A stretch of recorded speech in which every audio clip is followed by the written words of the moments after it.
This podcast is sponsored by CompareTheVet247.com, your AI-powered vet finder.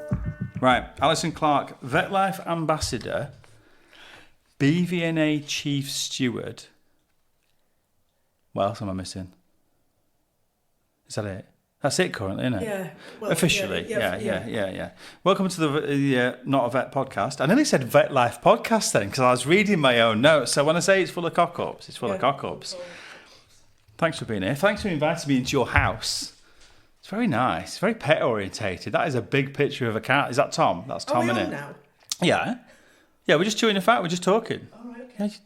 This isn't news at 10. So nervous. I have never seen you in how many long have we known each other? Oh, far too long. To be nervous. And when I said to you it's not staged, I'm chewing the fat, it's because I shouldn't have showed you this, should I? So I've got a piece of paperwork that Ellie, who basically organises my life, as you can imagine. Well, you need it now. I do need it very much. As a bunch of questions and things that she would like me to cover, and every time I go back, she was like, "You didn't do this, you didn't do that, you didn't do this, you didn't do that," and I'm like, "Well, yeah, because I just want to have a conversation." So we've known each other a long time. In fact, the bit when I started to know you, you were at. Can we say that company name? We can say when you previous career. You were at Vets for Pets. I was. You were the health and safety manager, and I was there for 8 glorious years. Glorious years. Yes, absolutely wonderful. Some great JVPs, which I'm still very much. Yeah. And I think that's testament to the fact that I had 8 great years there, and when I left, they became friends. And they remain to be friends. And they remain friends. So I want to go back, because the AI, having done the study on you, says at 11 years old, you were begging your uncle for a chance in his practice.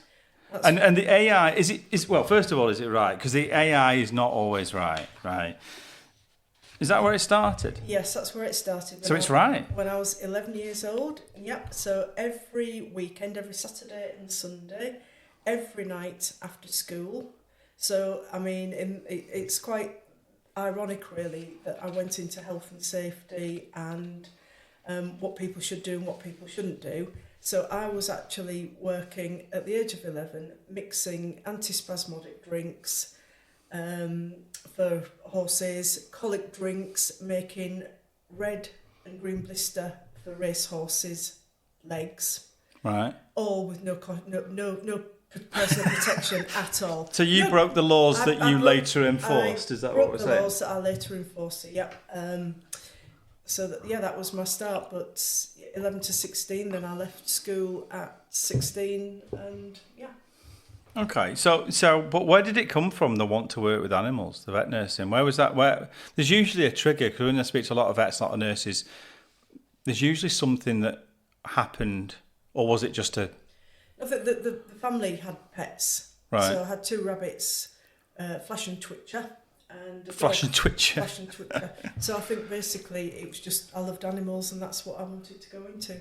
I do remember having a little bit of a blip, wanting to go into hairdressing, but that soon sort of went. It's a good job you didn't go into hairdressing, yeah. To be fair. Health and safety and hairdressing with scissors and stuff like that. Yeah. So, okay. So that's where it sort of starts. So then 16, leave school. 16, left school on the Friday. Because you don't have to carry on further education like you do now. No. Well, to be honest, I wasn't academic at school anyway. I was more practical. That's right. why I thought, I wanted a hands-on job with vet nursing. So my first interview, I went down Holderness Road to, it's now... is that around here? Is that? It's in Hull. It was Haven Veterinary Group. And Haven, I know that name. Yeah, Haven Vet Group in Hull. But the guy that was interviewing me, Bernard Swift, fantastic vet, he was busy operating on a bitch pyometra. So, what pyometra is. No idea. Yeah, non-clinical. Pyometra it's a condition that bitches get when they've not been spayed. So about 8 to 9 years, they end up with an infected womb. So he was operating, so couldn't actually see me at the said time. Right. So he said, "What do you want to do?" I said, "Well, can I just come in and watch and what have you?" So I went in. So you were keen? I was keen. I went in to watch. It was fairly obvious that I wasn't squeamish. I picked swabs up off the floor that he'd dropped and things like that. So my practical side came out then. So that was really good. And then his final question to me was, "Can you spell veterinary?" I said, "Yes, I can." He said, "You've got the job." Can you spell veterinary? Can you spell veterinary? And the fact that I was helping him just pick up things. And you weren't squeamish and I wasn't didn't pass squeamish, out. Didn't pass out. Yeah. Do you know what? I'm going to say that they should probably do that test now. Couldn't agree more. Because the practical side of it, the theory is one thing, but the practical side of it is I understand. When I was in the ambulance service, you used to call them plastic pips. People who've qualified but never been in an ambulance. And you could spot them, the luminous uniforms that had never seen blood or snot or whatever, and they get in and ask you where this is. Well, I'm a volunteer, mate. I'm the lowest of the low, but it's here, here, and here. And then when you pick up somebody who's been in a pub fight in the middle of Blackpool, you know, and there's half the faces hanging off and they're a real mess, and you look around and where's the plastic pips? The 25-year-old, he's passed out. He's never, can't stand the sight of blood. Yeah. I mean, but it's true, isn't it? Yeah. The practical side of it is the bit that, well, it's the bit that me as a pet owner wants. Right. So from the age of 11 to 16, I was looking after cattle, pigs, the whole lot. Oh, so you did large animal? Did large animal, Oh, right. and it's a lovely health and safety story. I used to go out with Uncle Keith, hold the X-ray plates, Oh, no. horizontal beam X-rays. Oh, no. Did I have a leg gown on? Of course I didn't. Did I have an X-ray badge on? No, I didn't. But you know what? I'm still here to... Yeah, but you've got 3 legs. Yeah. They can't see that on the podcast, can they? Oh, God. Horizontal beam. Horizontal beam, yeah. Yikes. It doesn't surprise me, because things like that went on in the day where, yeah. But now we're at the opposite end of the scale. You need to be 4 miles away from the plate with a holder and, you know, in a lead bunker. But, yeah, back then you would just hold it. So, okay, so you going into cattle, which is a dirty, muddy, long hours job. It was brilliant. It was lovely. Hideous in winter. And I also went out with Uncle Keith on calls as well, so middle of the night, if there was a calving or colic or anything like that. How long did you do that for? I did it from 11 to 16. Yikes. That's a tough gig, that. A lot of people, they get away from the large animal side, don't they? Because it's brutal, it's cold. Vets are usually not nice, they're unforgiving, they don't tolerate any crap. And you were a girl, and a short girl at that. Yes. You get grief from the farmers. No, not at all. Did you not? No. So I've heard of people that, especially if a female turns up back in the day, Well, I think you've sent the lass, Yeah. one of them sort of things, because they were very sexist. Yeah, no, I used to get looked after because I was small and cute. What happened? Hey! Still small.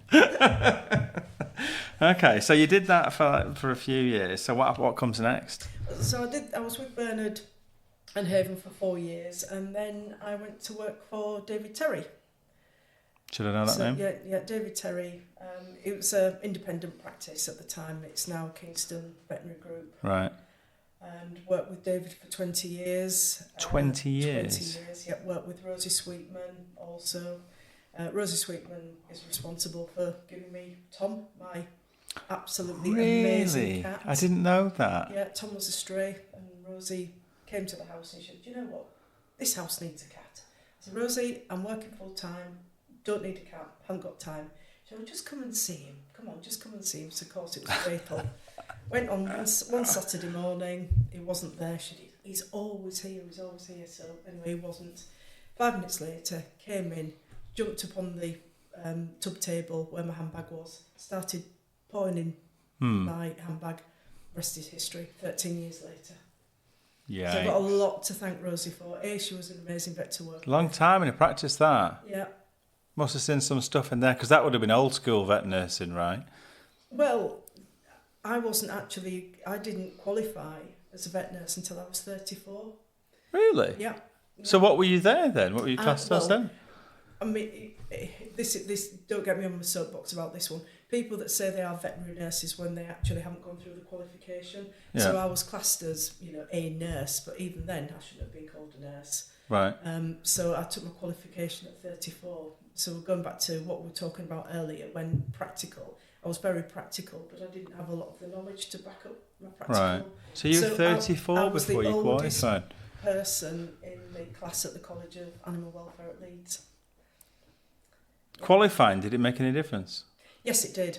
Oh, right, okay. Yeah, it did. I just realised that... What, better salary because you qualified? No. It really did miss, yeah. Did it really? And is that because learning procedures that you couldn't learn in practice, or you just didn't have time to do, I suppose? Yeah, it's just the theory behind what you're doing as well. Knowing what you're doing and the reasons for doing it. I mean, I was... What took you so long to 34? Busy? To be honest, it was a training practice, but I really didn't push myself forward, and because just 1 year went into the next and what have you, and then I'd suddenly decided that there were qualified nurses coming into the practice, and I wasn't qualified, and you need to do something about it, Alison, get off your backside and do something about it. Do they all need to qualify now then? No, you don't have to be. You can be, a veterinary. So if you're an RVN... Yeah, you're a registered vet nurse, yeah. But you can't could use that title, and unfortunately the vet nurse title isn't protected. Why not? I haven't got time in this podcast. All right, okay. I just wondered. All right, okay. It's because they have VCAs, don't they? Yeah, veterinary care assistants. But they're not vet nurses. No. So they're like before a vet nurse. Yeah. Okay. But they're very, very valuable. Because do they not get some terrible jobs, VCAs? Like a lot of cleaning and stuff like that. Well, we all used to get cleaning. You share it out. I mean, I used to love cleaning. There's always something a little bit odd about people, isn't there? You love cleaning. You still love cleaning. No, look at this house. Yeah, it's immaculate. You could eat your dinner off it. I'm not being funny. Yeah, you said your office was messy before. The Vetlife Enterprise office that's sat there, it's really messy. And there's like, oh, look, there's 4 books there that are evenly stacked. I'm not being funny. It's pathetic. That is not a definition of what I call messy. You should see my car inside. It gets lived in. Crisps and stuff everywhere. Okay, so you got 20 years there. Yeah, 20 years with Is that still in Hull? Is that around here? Yeah, well, I was at Cottingham, so I worked with David Terry, who was principal vet, Rosie Sweetman, and also Heike Kopak. And honestly, they were just such superb vets, very professional, and very caring. Are they a group now, then, you'd say? Yeah, Kingston is a group now. Right, a group in its own. Right, okay. Okay, so must have liked it. I loved it. And qualified. How long did you stay for after you qualified? 6 years. Okay. So you weren't one of the people who qualified and then bailed No, and ran away quick? Not at all. No, the reason I left there was because David was retiring. Oh, so he was the reason for staying. He was, David Terry, he's just such a phenomenal vet. And also he was just such a great person. I never wanted to go anywhere else. So he retired and you called it a day? So he retired and I just thought... Time to go. With changes ahead, I thought it's time for me to just do something else. And I hit 40 at that time, so I went to Bishop Burton College, did my certificate in education, and then taught veterinary nurses for a couple of years at the College of Animal Welfare in Leeds. I didn't know that. No, there's a lot of things you don't know about me, Mark. I know, but if you tell me all of them, I'm not going to get out of here alive, am I? End up in a bag. Right, okay, so you went to... I didn't know that. How long was that for? 2 years? 2 years, but the problem was, where I was living, it was 65 miles to Leeds, and then 65 miles back. I was only doing 3 or 4 days, but even then, setting off at 6:30 to make sure that the classroom was set up for practicals and things, it was just not sustainable. But I loved it. But in my training to get my cert ed, I taught what we call the naughty students at Bishop Burton College. So there were students that were not in mainstream education for one reason or another. They were just a little bit naughty. Yeah. And I can tell you now, if I'd have been offered a full-time... I was offered a job there, but it was funny times. It was something like 9 o'clock until 12 and then come back at 3 until 5. Yeah, and again, that's breaking up my day. But I loved teaching those people because it made such a difference. I felt as if I'd made such a difference to those kids. Right. They were sort of 15, 16, 17. And especially the ones that are a bit naughty. Well, there were. I mean, probably for not...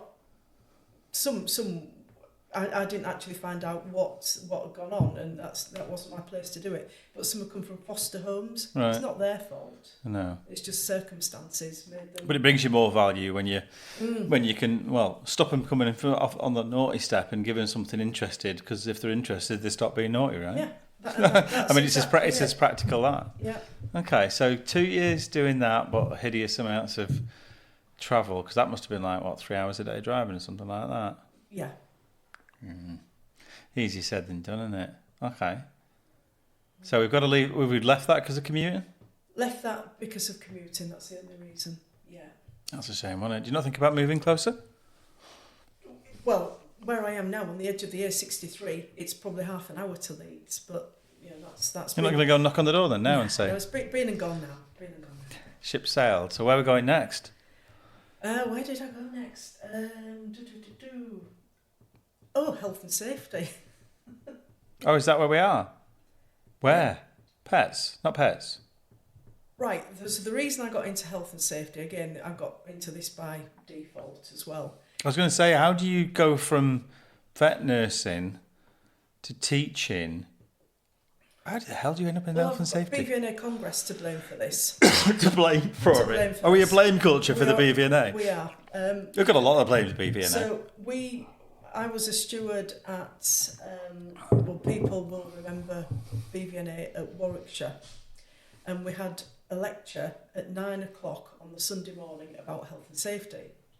And of course, most people were still in bed at 9 o'clock because, as you've been to BVNA, don't know what you're talking about. Parties. Wife might be listening. No idea. Yeah. Don't know. I'm in bed for 9. The sort of sometimes a little bit rowdy. So there's nobody in the lecture at all.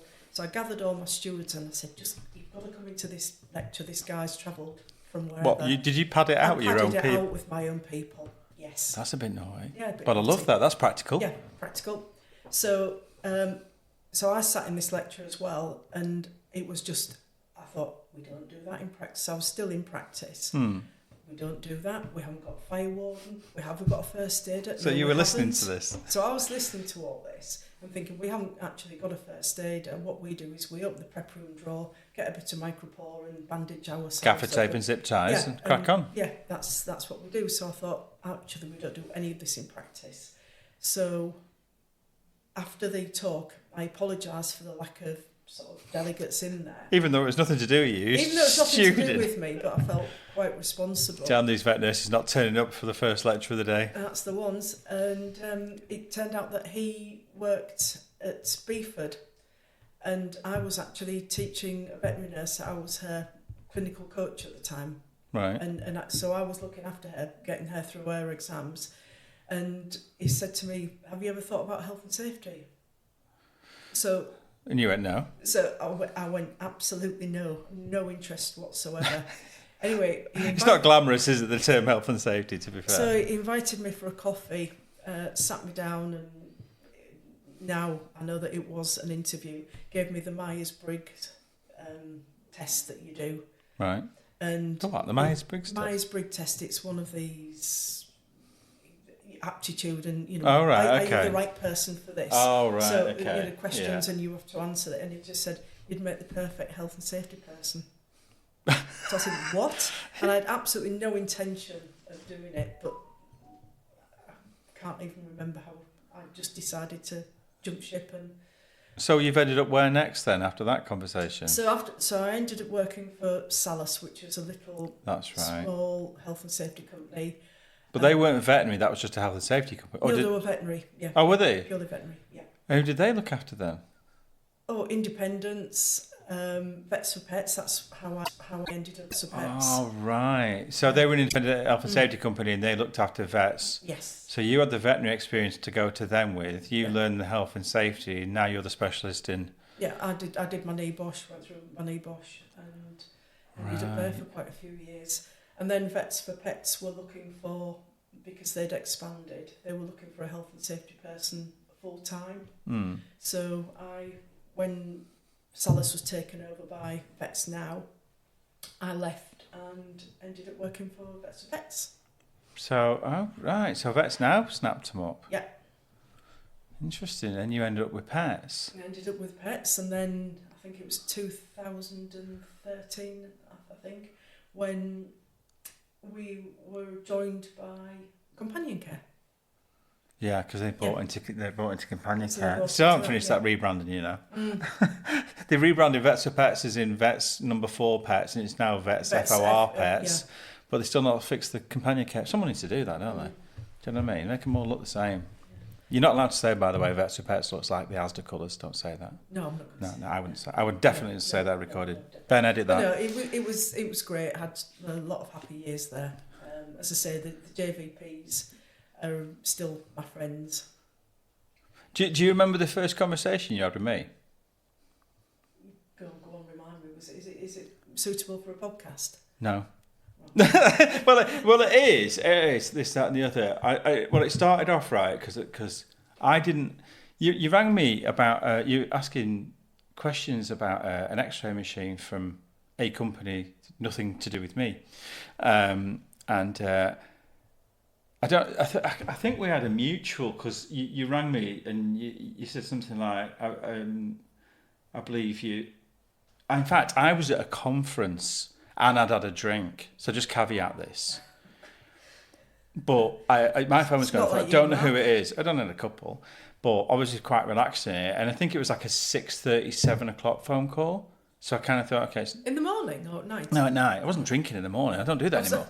So I came away and then I sort of answered the phone and got away from all the noise. And I had a couple of gins, something like that. And you were like, "Are you Mark?" I was like, "Ooh." I was like, yeah. Oh, God, what's this? She goes, I've got this problem with this X-ray machine, this, that, and the other. And I need a straight answer. And you were like, woof, like, I was like, whoa. And she goes, and I've been told, and I can't remember who it was who put you towards me, that you'll give me a straight answer. And I'd had a drink, so I went, so you don't want bullshit then?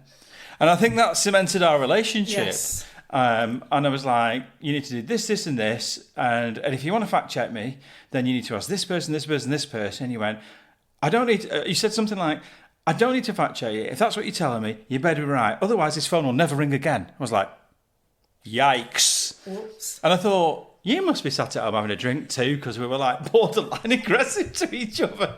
And I remember that vividly. Because do I apologise?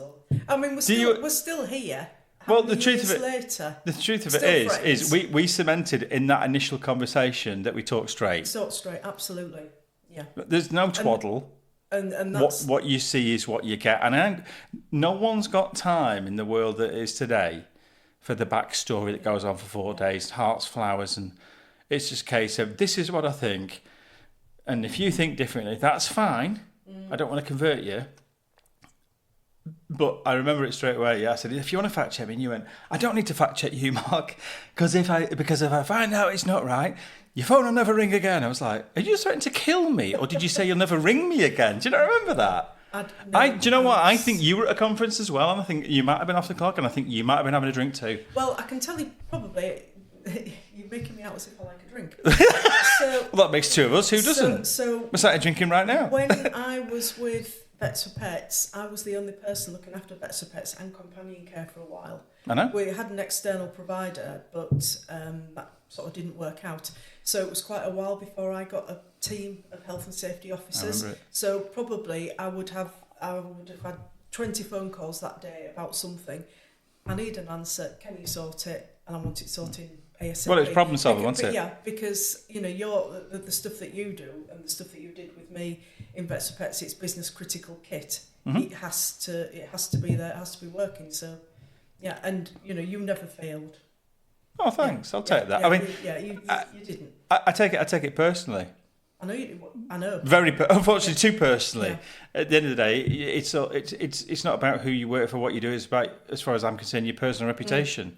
I can remember when I was driving down to Swindon or driving to Nottingham or driving wherever to one of the visits, I would phone you at 7 o'clock in the morning and you would always answer. You'd always answer. And I could phone you at 7, 8, 9, 10 o'clock at night and you would always answer. I think it's very much a case of you kind of bond with like-minded people who you can trust, who have the same moral compass as you, regardless of how difficult a conversation that is. Because some of them were like really difficult, and you could have but for want of a better word, a greater good. And, you're doing the safety and I'm supplying the dangerous stuff. Yeah. So I take it personally that people use it correctly, and I'm not the expert in the room on the safety, so I think that's why we rubbed along quite well. Yeah, absolutely. Really, to be fair. Yeah. And if there was a risk, it was a case of I can't remember who it was, who one of your lot who worked for you at the time, and I'm sure that was in a Pets. Was it Chris? Who worked for you? Chris Willis. I think he was a youngish lad. Oh, he was amazing. Chris. I think he was a youngish lad, and I think you were somewhere, and again it was one of their sites, and I'm very much a case of if something isn't behaving normally, switch it off, right? Yes. Especially with an X-ray machine, switch it off and make sure. And I don't know how he come to speak to me directly. I think you were tied up somewhere, and you just throwing the number at him. Do you remember this? Yes. Yeah. And he rang me, and he was quite quiet lad, this, that, and the other, and I was quite, right? And he was like, I've got this site, da, da, da, da, da. And I'm like, right, okay, have you switched it off? Yeah, okay. And he turned it off at the isolator outside, yeah, they've done that, all this, that, and the other. Right, because he was on site. You turned it off at the isolator, because he was a nice lad. He was an absolutely wonderful lad. I'll talk a bit more about He killed the isolator outside. And you wouldn't do this these days. He turned the isolator off and said, right, perfect. I said, right, I want you to go to the switchgear panel in the building as well, because I want it to be really shut. Now, electricians listen to this going, idiot. You've turned the isolator off, don't worry about it. I'm old school. I told him to go at the trip, find the one that says X-ray and kill it there, because I'm dead at the power supply and I'm dead at the isolator. And then go in the room and the power button on the X-ray machine, turn that off as well. Right, so I'm off in 3 places now, so there's nothing's going to go wrong here. I said, right, okay, is that it then? Is that it? And I went, yeah. I mean, to be honest, you're golden at that stage. He goes, right, okay. I think Alison will be okay with that. I said, yeah, she'll be fine. This, that, and the other. And he said something at the end. He said, because they're desperate to take X-rays or something like that. And as I stand my ground, as you know, we're not doing anything till I know it's right. And he said, because I just want to be sure. And I sort of paused, and you've got a split second to make these decisions, and they're not always the right ones. I said to him, cut the plug off the X-ray machine. Yes. Remember this? Yeah, I do remember. I got into a lot of trouble for that. And I went in there and I went, look, it's like this. It's a safety issue. It's the pet safety. It's the staff safety. It's the public safety. Do me a favour. And this guy was like, what the hell? I remember cut the plug the off here. person who was affected by it, and I made a call. It was absolutely the right thing to do. I know you don't get thanks for it. No, I didn't get thanks for it. It was a business critical choice. Well, okay, business etc. And you don't need to talk to me about animal welfare, because the truth of it is because of the size of the business you are. There's another site, because I'm googling it while I'm talking to you. It's 3.4 miles away. Go there. The patient and the animal welfare's first, right? And I understand that, but so's the staff. Yeah, a lot of people talk to me quite sternly about that. And, yes. And with them conversations that you have years ago, when the conversation was, as long as you say you'll never do it again, Mark, you'll be fine. I didn't say that, because I would do it again. And today, if you rang me, Alison, and said, look, I've got this practice, and I said to you, are they going to turn it all on and use it? If I couldn't find a way to render it fully safe, I'd take the cut plug off it. Yep. Probably get fired now, wouldn't I? To be fair. No, We'd probably both get fired. Be quite funny though, wouldn't it? We did absolutely the right thing, and I remember the practice well. You can't say it is, can you? No, I can't. Absolutely not. Again, they're a friend. Yeah. So there were no hard feelings, and I think when the consequences of not doing that, because they would have used it.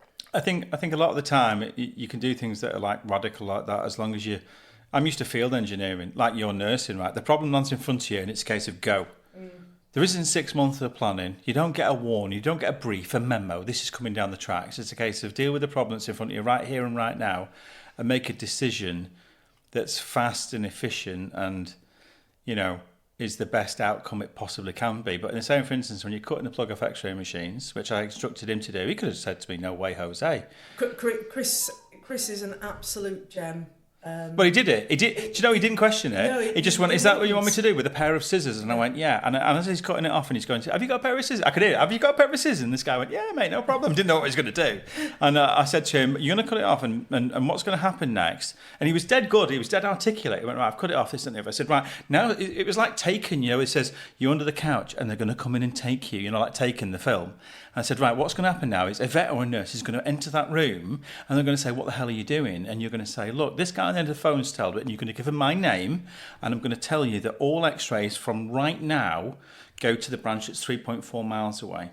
And even you can even take your plates if you want to with you to keep that other vet happy." And nothing happened at the time, and it all ran smoothly. And I did say to him, "Did they get all the patients cleared, and did it all work as it's supposed to?" Yeah, but there was a couple of meetings after that questioned my integrity, and I thought, And I was called into a few meetings as well, but hey ho, it was the right decision.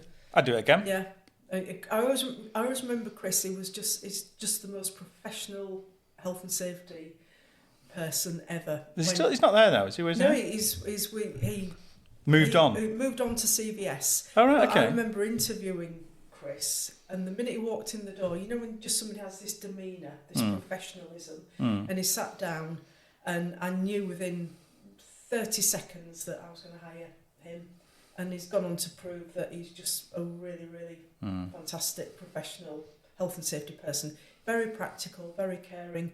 I mean, nobody had a bad word to say about Chris at Vets for Pets or CVS. Everybody, when's Chris coming out? When's Chris doing this? Yeah. I'm also very lucky he's a friend, and I'm also godmother to his daughter, Eloise. I didn't know that. Right, I didn't know that. Yeah, I think you get different, certainly in health and safety, because if you sell health and safety, people are like, "Oh, health and safety." Well, it was you never. Or always kind of grown health and safety people. They're like accountants, you know. Yeah.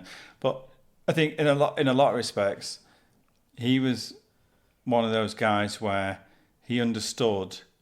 And this is not bigging us up, but I know this much. I need to ring the expert in the room. I've made a career of that. There's 3,000 contacts in that phone. If I have an health and safety issue, I'm going to ring you, right? And the truth of it is, it's a case of, it's trust, isn't it? It's trust and it's understanding. And I think that is probably more relevant in the profession now than ever. Because it's better to make a decision, be it right or wrong, than no decision. Yeah, Chris knew the industry as well. He was really sort of sensitive to the fact when he went into the practice. If vets were consulting, he would sit in an office and wait for practice manager, head nurse to be made available.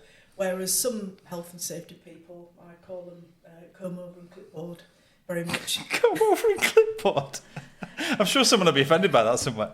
Comb over and clipboard. And we're going there saying, "Well, I'm here, and this is what we've got to do," and interrupt the day's work when. Well, this is why they end up not popular. Well, so they end up not popular, whereas Chris was. Everybody wanted Chris at their surgery. Yeah, because there's a difference between people. Well, one of the classic statements from Pets was, "We want people who want to work with us," and it was like, well, obviously, no, work with us. Do you know what I mean? And that explained to me about 5 times before I actually got it. Of course, everybody wants to work with you. Hello, but yeah, work with you. It's the same conversation with RPAs. I don't want you to come and tell me this room is unsafe.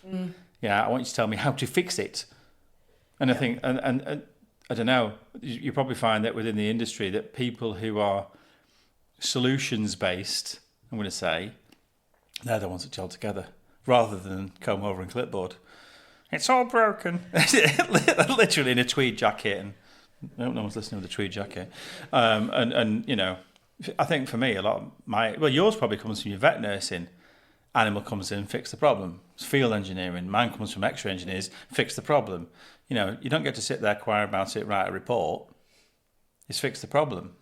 But unfortunately, they probably, when you came into it and it was a case of fixing the problems, they probably weren't used to that. You're probably supposed to sit in a dark room, weren't you, write a report? Yeah. Absolutely. With a comb over and a clipboard. Yeah, that was never going to happen, was it? You used to march around in that Lexus and that other car you used to drive, this, that, and the other, and go, "Oh, shit, she's here." No, what I used to do was I used to walk in, and 9 times out of 10 I would take some biscuits or muffins or whatever. So you were aware of the bad reputation of health and safety people? But the thing, when I was a veterinary nurse, then the reps never... Did that help? Oh, definitely. No, I mean, with the reputation of, here comes Alison Clark, health and safety, did it help the fact you were a vet nurse? Oh, yeah, definitely. Is that because you knew him or because you were a vet nurse? No, it helped because I was a vet nurse, because I could, converse on a level they understand. There were things that I would let go. So if I went into a prep room, I don't know who's going to be listening to this, but hey ho. No one, just my mum probably. Yeah, just your mother, that's fine. No, she died 4 years ago. So if there was a little bit of chocolate cake on the side in the prep room, if the health and safety executive had gone in there, they would say, absolutely, take that out. It's not in a designated clean area. I would look at it and think, that poor nurse and that poor vet have not eaten today because they've saved that animal's life. They're busy fixing its leg. Practical. Diaphragmatic hernia, whatever. It's practical. But you know what? If that little piece of cake or a drink of tea will keep you standing to get your sugar levels up, then go for it. So I would look at that and risk assess it, if you like. I think, do you know what? That's what they've been doing. If there was buns galore, then I might just say, get a grip. Get a grip and probably eat them in the kitchen. Yeah. Candy floss machine on the top. Yeah. I know that actually, because the amount of time, I don't know, in the last 25 years of going into vets, they would ask you, do you want a brew? And half the time, obviously the x-ray room would be sort of here, and there's nowhere to put your brew, really. So they'd leave it in the prep area. Some people would say, I've left it in the kitchen, you can't walk out the kitchen, and other people would say it's on the side. And do you want half a sandwich or something? Leave it next to it, and it's very varied, and it doesn't make any difference between be it a small private practice or a huge corporate. Like you say, you've got to be practical, haven't you? Because you've got to keep the army moving. Do you know what I mean? It's the same as field engineering we used to do back in the day. Everything you had was with melted cheese. Because when you picked it up with one hand and you're driving with the other, the melted cheese keeps the burger together. Yeah. That's health and safety, isn't it? But I know what you mean. It's being safe but being practical. Well, it would help if you went in and so if you look through the X-rays on the viewer, and you would say, right, you need to collimate this. They would say, oh, she knows what she's talking about. Yeah. She's saying collimate. That's because I taught you. Yeah. You know what I mean? You were taught by the best. You told me to say that. So paid you off. It's one of those things where if you get into their language and they understand, I mean, there's lots and lots I've worked with. So you had a big advantage. You walked into vets and you had the vocabulary. Yes, I've worked with lots and lots of health and safety professions in Vets for Pets and CVS that were not from veterinary but were excellent health and safety people, but didn't. Yeah, it's another ball game, though, isn't it? They had advantages that I didn't as well. So. Finding a balance. It's finding a balance. Because a lot of the time, the people that come from anything that's medical into veterinary, because when you don't know, and I remember I looking at it, I knew people in medical radiology and stuff like that, and it's so different, isn't it? The veterinary and medical, and you tell you what, you don't half learn that the hard way. And I've seen massive, massive companies who are huge in medical who have walked into veterinary and just been destroyed. And embarrassed, because it is very different. It's so different. Only when we when I say, we specialise in the veterinary side, that's what we've done for 25 years. People still look down on you. So, what, Mike, you're not good enough to do human? What? Who wants to deal with humans? I mean, who wants to do that? Okay. So how many years? So at that point, then you've gone into pets. How long were you at Vets for Pets for? I was with Vets for Pets for 8 years, and then I moved to CVS.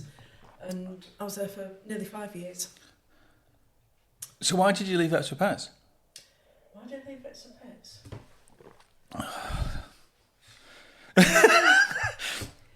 Just... when somebody takes longer than 5 seconds to answer, it's because it's called putting them under pressure, looking for an answer they don't want to give. It was just time to move on. Oh, I love that. Classic. No, it was just time to move on. It was sort of changes that I wasn't prepared to really go with. And, just party company. Commercial changes or safety changes? No, safety was absolutely fine. It was just commercial changes. So it was just party company, and that was that. So CVS, because CVS is based... Their head office is in Diss. That's right. Yeah. Yeah, so you ended up with CVS. Yeah, which again, fabulous, but then time to move on and. So how long at CVS? 5 years, nearly 5 years. Yikes! That doesn't seem like that long at CVS. No, it doesn't. Not at all. Because obviously you're going from Pets, which is sort of branded, huge branding machine, to CVS that's not, right? And I'm guessing that when you walked into Pets, because they're like McDonald's, right? They're a standard, aren't they? You can walk into any.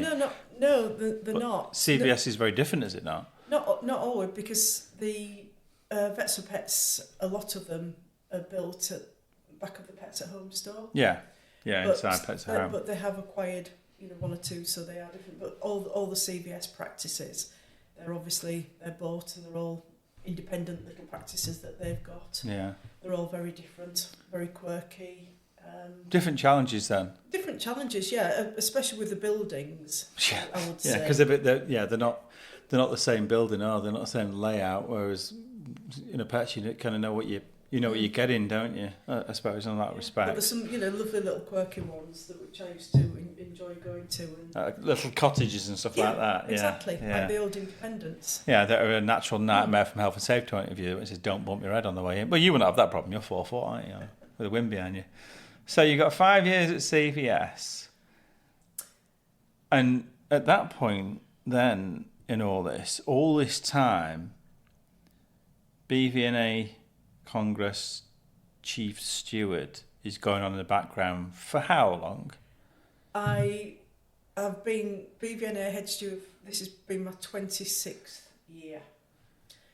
I'm hoping that people aren't actually adding up from 11 to 16. You're fortunate. I can't do maths. You've got enough fingers. Yeah, she's 400 year old. What's going on? So head steward. How did you end up doing BVNA Congress? Because I've seen you around there walking around I'm not going to say Hitler or mention anything like that, but I have actually seen you with that radio.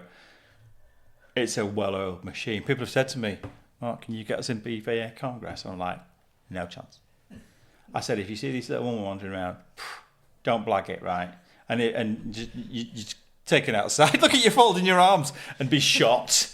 The Gestapo's on the door. You've got nobody gets in that place without a ticket. Am I wrong? No, you're not wrong at all. No, absolutely. It's your reputation procedure. So 26 years of doing that. How did you end up doing that job? Jane White, who was my lecturer at the College of Animal Welfare when I was 34, she was on BVNA Council, and she suggested that I went along as a steward. So I went along, stewarded for a couple of years, and then unfortunately we had a lovely head steward called Daphne Shipman, right, who sadly passed away, and I was sort of just, would you like to take this position? So it was very sad. Daphne was a lovely lady, so I took over as head steward when Daphne. And you just carried on doing it year after year after year. Yeah. And every year you've been, I've heard you say, I'm knackered, I don't know if I can do this anymore. I say it every year, but at the end of the day... I think we spoke last week and you said, I'm too tired, I can't do it anymore. But you're going back, aren't you, next year? I'm hopefully going back. Is now a good time to mention that I'd really love to do something with the podcast at BVNA, and I emailed them and got no reply from anyone whatsoever. That's not going to get me. Look at your face now that I don't want to talk about that. I did. I contacted him, obviously, myself and through people who I know with the BVNA, and sort of said, do you want to do something with the podcast? It's going to cost you no money. It's nothing to do with my day job. No answer. As a spokesperson for the BVNA, would you like to comment? No, I'm not a spokesperson for the BVNA. Well, I'd like you to be a spokesperson. There's only me and you here. I'm not doing it. My role at BVNA is strictly with the stewards. Nothing. Can you sneak me in with a microphone? No. Oh. I'll pay you. Nothing to do with the event organising or anything. You can spot the nervousness moving the cup around on the table. I don't want to talk about this, Mark. No, I did. I mean, to be honest, they just didn't answer my calls. I don't think I'm that well liked. It's an honour and a privilege to work with the team. They've got a very small team with Lisa and Angie. Did you notice I put your picture of you and your team on my Yes, on my I saw website? that, It's a nice picture. Still promoting the BVNA, even though they've shunned me. You know what I mean? They're an amazing set of people. I won't have anything said about BVNA. No, I just wish they'd answer my emails. They'll probably charge me £1,000 to have a stand there. But this isn't a business. Yeah, so shall we move on then? Yeah, let's move on. So I'm ranting about it. I'm not hurt by the fact that I couldn't go. But anyway, moving on. So BVNA, CVS. Why did you leave CVS? I don't even know the answer to this. Because I decided with health issues and what have Yours? you, my health issues, and also caring responsibilities for my mum, who was 85, and I just decided that it was probably the right time to take early retirement. So, are you retired? Partly. Have you told yourself you're retired? No. I was going to say Vetlife, and So then all also Vetlife Helpline, then also BVNA. I think you need to have a word with yourself because you don't appear that retired. So all this time I've been working for Vetlife as a volunteer for the past 9 years. And now right, okay. I work a few hours a week supporting Rosie Alister, Dr. Rosie Alister, on the Vetlife helpline. So this is not a volunteering position? No, this is working for and supporting Rosie. As This is not retired, just to clarify. Admin support for Rosie. Not retired? Not retired. Right, okay. Yeah. So I love my Vetlife stuff. As you know, it's been my passion. Mental health and well-being has always been my passion. I think to be honest, the whole Vetlife thing, it's a tough gig, right? I mean, I don't want to go hugely into it. Well, we're going to do, sod it. But I think it's a tough gig, but it's a tough gig from the volunteers' point of view. It is a tough gig from the volunteers' point of view, but they're specially selected. And Is there a test? No, there isn't, but it's very much the training is very, very intensive. So do they have any sort of counselling qualification per se? No. Vetlife is not about counselling, and that is. Are they just listening? A listening service? It's a listening, non-judgmental service. We do not give advice, and we do not counsel. Anybody that says that they want to do that, to be a helpline volunteer, unfortunately, it's not what we do. It's not what we do. We do have a lot of counsellors on Vetlife. Are they staff? Are they volunteers? No, they're volunteers, right. but they don't practice their counselling on callers. It's got to be quite tough to not say anything. Well, they manage it. You're such a politician sometimes in your answers, aren't you? They manage it. I wasn't talking about them, I'm talking about you. It must be been the fact that like you like me are a natural talker. There were natural conversation people who can talk about anything, anywhere, anytime, drunk, sober, whatever. But when somebody's actually telling you about this and you kind of think you can do something practical to help, to not say it must be difficult. It is, but that's the rule of Vetlife. You can't give advice. This is, and the reason I'm saying this is because my mentor, who is my counsellor mentor, because I'm obviously training to be a counsellor, and we have a very honest conversation with her, who's like a conversation that I have with you, literally said to me that I'm going to make a rubbish counsellor because I can't keep my mouth shut. I find that offensive. Yeah, you've got but she's right, isn't she? Two of these and one of these. Well, you sound like my mum. My mum used to say that. But keeping your mouth shut. You don't run a podcast and sit there quietly, do you know what I mean? But apparently I'm going to be a rubbish counsellor. My counsellor told me that. She hurt my feelings. Can you help? You're just looking at me like, She's right. She's right. I think you're probably a lost cause, Mark. This is why we gel together so well. Yes, exactly. Yeah, we insult each other. Yes, on a daily basis. Okay, so you've gone... It's interesting, isn't it, how it started off with pets. It's kind of, not by design kind of gone health and safety, but then it's gone health and safety a little bit in vets, and then 100% in vets, and then another vets. And then somehow we've ended up all the way through this BVNA, which I suppose is networking, meeting good friends, and doing something that you believe in. Why do you steward for the BVNA? Why? If I had to nail you on it, yeah. Because anybody that will tell you that has been interviewed by me to be a steward. You interview volunteer stewards? Oh, yes. Is there a criteria? Do you think I'd pass? No. Oh, geez. Do you want to think about that for a second? No, I don't know. That pause for 5 seconds, I didn't have to pause for that. Oh, no. No, it's a worry, isn't it? People that steward for BVNA Congress need to do it for the right reasons. It's not to go there and sit in every lecture. If you want to do that, then you go as a delegate. To be a steward, you want to go there to meet and greet people, to be that smiley face, to be, if you see somebody on the road, just say, hi, how are you doing? And you'll get people, oh, this is my first time at Congress, can you show me where this is? Yeah. And it's just to be that friendly face, and you are representing your veterinary nursing profession. It's a very prestigious... So have you got to be a trainee vet nurse? No, you don't have to be. No, not at all. Okay. But it's meeting and looking after the exhibitors. I mean, I know you've exhibited at BVNA and lots of other conferences. It's looking after the exhibitors, looking after people like Dan Marley at Protexin and Ken. Yeah. Yeah. So, and they're all volunteers? They're all volunteers, yeah. So why do you think... Because these are all relatively young people then, right? What? No, not always. Are they not? No. Okay, I thought they were all like uni students and stuff. No. So why do you think they want to do it? Do you get a lot of people asking to do it? Yes. Yeah, I've got a waiting list. No way. And you're not paying them and you've got a waiting list. I love that. Well, no, What a business model. They got an honorarium, so they get a little bit. They also get to go to the dinner dance as well, which is great. Right, But they do it because they're passionate about the veterinary community and they want to give back and they want to help. It's nice that people actually want to do that. That gives me faith as a pet owner, just standing back from the industry for some point, that they're doing it for the right reasons. Do you know what I mean? The value that has to me, I have to convince myself, I think, because I'm in the industry so close, that there are genuinely people out there with a love and a passion for animals like I have. And dare I say it, who aren't just doing it for the money. Yeah, well, I mean, I've obviously got a passion for animals, but also these are people that are working with people. So Friday, Saturday, Sunday, 3 days solid.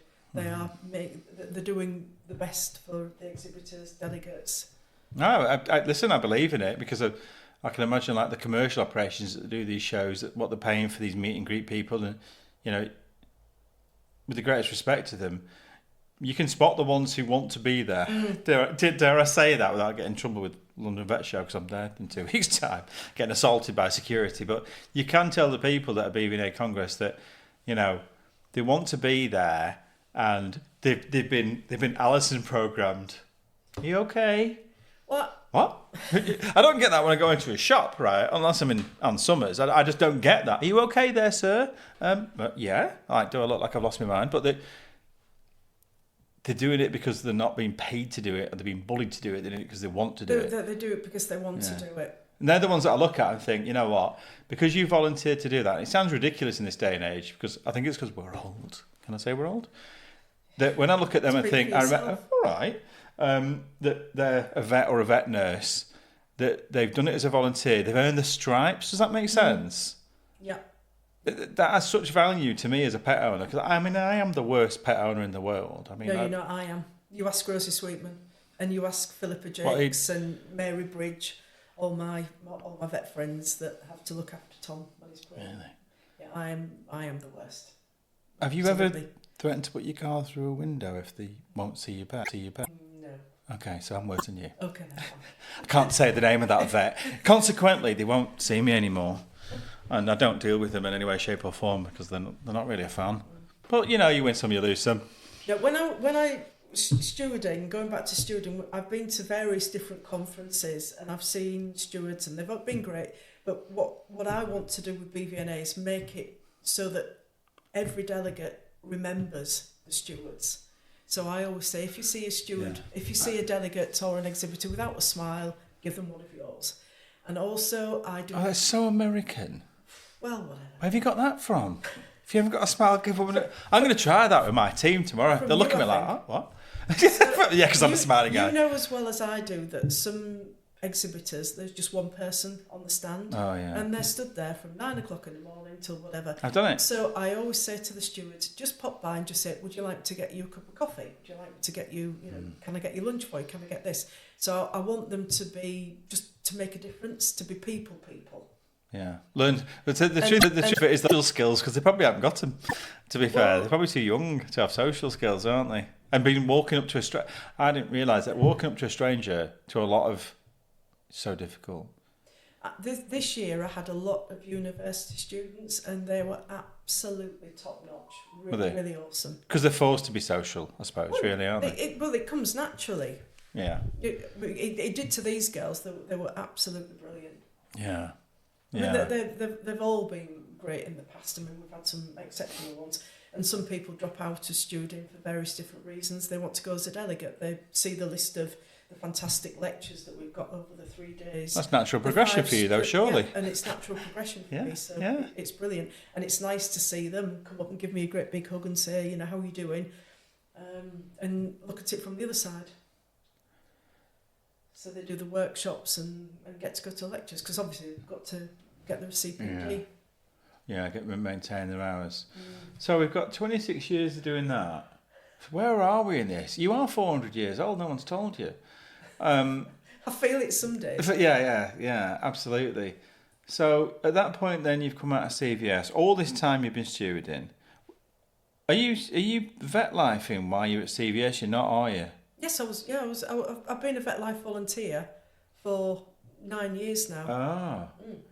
So okay, so let's just get this right. We're doing health and safety and we're Vetlife volunteering. Yes. When do you get time to look after yourself, Alison? It's a valid question. Yeah, to be honest... Look, awkward. Vetlife make you look after yourself. You have to look after yourself. It's mandatory. It's not optional. So when we finish shifts at Vetlife, we debrief with the next volunteer on call. So we chat about the calls that we've had, and that obviously, we can pass that on and what have you. We also get clinical supervision once a year, so we can talk to somebody about anything. It can be anything. It can be about a call. Counselling is a call. Or it could be. I ended up talking to one of our people about a random subject, and I didn't realise that I'd actually rattled on for about 3/4 of an hour about this thing, but at the time I didn't know I needed to get it off my chest, but I obviously did, and they've got the ways of getting this out of you. I said, I really don't want to talk about this. She said, why don't you want to talk about it? I said, I don't want to upset you. She said, look, and it just went. Yeah. And I felt so much better after. It was nothing to do with the Vetlife call, that it was something personal, but I felt so much better after that. So I understand sort of the counselling bit, and we do not do that as Vetlife volunteers. So I look after myself by, on that little table over there, I've got some candles, which one of my health and safety colleagues at CVS, Sarah Ross, bought for me, and it's called a little box of mindfulness candles. So each candle takes 10 minutes to burn down. So when I've finished in my office, I come in here, I light my candle, and I just sit. I'll possibly read. I'll go on TikTok, you mean? Or? No. Oh. You've never seen me on TikTok. So I just sit and just meditate, just be me, and 10-minute candle. A 10-minute candle. So basically, right. So that's and once that 10 minutes gone, then it's back to cooking dinner, washing. So that's your decompression then. But yeah, that's my time. But obviously, since I've semi-retired, I don't really need to decompress as much as I used to do. Really? Because it's not too full on. Yeah, but you are back on the clock, so to speak. I'm back on the clock because, I haven't told you another couple of things that I do as well. I mean, are you ever going to retire fully? No, absolutely not. Do you want to think about that? No, absolutely not. When I left CVS in April 2025, I had my 10 hours with Vetlife, which is absolutely brilliant. But it was a bit of a shock to the system, I must admit, because... Retiring, coming away? Yeah. Because that was a 9 to 5. It wasn't a 9 to 5, it was an all... I mean, a lot of the accidents and things with people don't just happen between 9 and 5. They can happen on a weekend, they can happen on a night time. Right. So it was full on. It was full on, absolutely. And that's the name of health and safety. But when I semi-retired, I sat in my office and thought, nobody needs me anymore. Oh, it's my world's worst nightmare. Nobody actually is Your asking... phone stopped ringing and stuff. Yeah, the phone stopped ringing with things like, what do we do about this? And I just didn't feel... Useful. Useful. It was a really... It hit me like a train, I'll be honest with you. So I thought, right, okay, nobody needs you. You get off your backside and do something else. How long did it take you to go from stopping working to processing it to thinking, how long did that take? About 2 weeks. Right. That was my that was my fear. And did it in that 2 weeks? Obviously, you thought your thought process got to the point of I'm going to have to do something else. But was that 2 weeks? Was it? I mean, it sounds ridiculous, but was that a terrible time? Looking back, I think it must have been. Pretty grim. I think it was pretty grim, and I think I probably just switched off from everything and anybody. I stopped accepting invitations to go out and things like that. I just, this is it. There's only so many bedrooms I can paint. There's only so many cakes I can bake. You know that. You could have rang me and said, "Look, this retirement thing, it's not for you." And you know that it was never for me anyway. No. It's my worst nightmare. And the amount of people that I know within the industry, right, who are literally counting down. Well, they're buying a Volkswagen camper, yeah, right, or a greenhouse, or they're going. Somebody said the other day about bowling. Bowling? Are you serious? I don't get it. Gardening, all these things. I've got a greenhouse. Are you gardening? I know you've got a greenhouse. Are you a greenhouse person? I love a greenhouse and I love my garden. This year... You got a gardener? No. Bet you have. I haven't. Have you seen your garden? It's called Steve. Oh, so you've got a husband gardener? Yeah. Right, got it. This garden has never looked as scruffy because when I retired in April, I thought I'll retire in April, semi-retire, and then I've got all summer to do stuff. My mind was that frazzled with I couldn't function. Right. I just couldn't function. I couldn't weed. I couldn't put my cosmos plants in. I haven't grown any tomatoes this year. I did nothing because I had absolutely no motivation to do anything. Yeah. It was weird. What is this when you stopped doing everything? You had no doors. When I stopped doing everything, I thought I've got all the time in the world to do this, but this is actually not what I want to do. It's funny that I'll fit in my gardening. Yeah. At sort of 3:00 on a Saturday and Sunday, then go to work on a Monday, whatever. But when I had all the time in the world, nothing has been done. I have a few people in the industry, a few friends, and it's funny really because it's BM vets or suppliers or engineers or whatever, and we spend a lot of time complaining about we haven't got the time to do stuff that we want, not the stuff the wife wants you to do, like the garden, stuff that we want to do, right? There's never enough time to do it because you've always got like life and work and then take a day off to do it. It never gets done. Can't be asked. No, absolutely. That's exactly what I was like. I'm the worst for it. I've got a million days annual leave and like I've got all these projects and stuff and they're all dead exciting. I want to do them all. Nah. I never get to them. I've got a project list of fun stuff I'm building, making, doing whatever. I'll never get to them. And I look back and think, I must start that project and I've had it for 10 years. Yeah. 10 years. But I spend all day at work moaning and I don't got time to do it. I think, to be honest, the reason of this project, and just a sidebar a second with this, to do the podcast, it works because I feel like I'm still working. Yeah. Does that make sense? Yeah. I'm not getting paid for it, Mard, but it's still my passion and I still enjoy it and it's still talking to people. It feels like I'm at work. This didn't know. How long did it take me to get here? To like 2 hours 40 from my house to here today. And people are like, what are you doing on your day off, Mark? Because I never take a day off, right? Very rarely, unless someone's fallen off or whatever. And it's like, I'm going to go and see Alison. And like getting out of bed this morning, I was kind of like, this is going to be fun. Right? And people are like, you're going to drive 3 hours on the motorway? Yeah, in your own time. Oh, do you not want to like do something? Nah.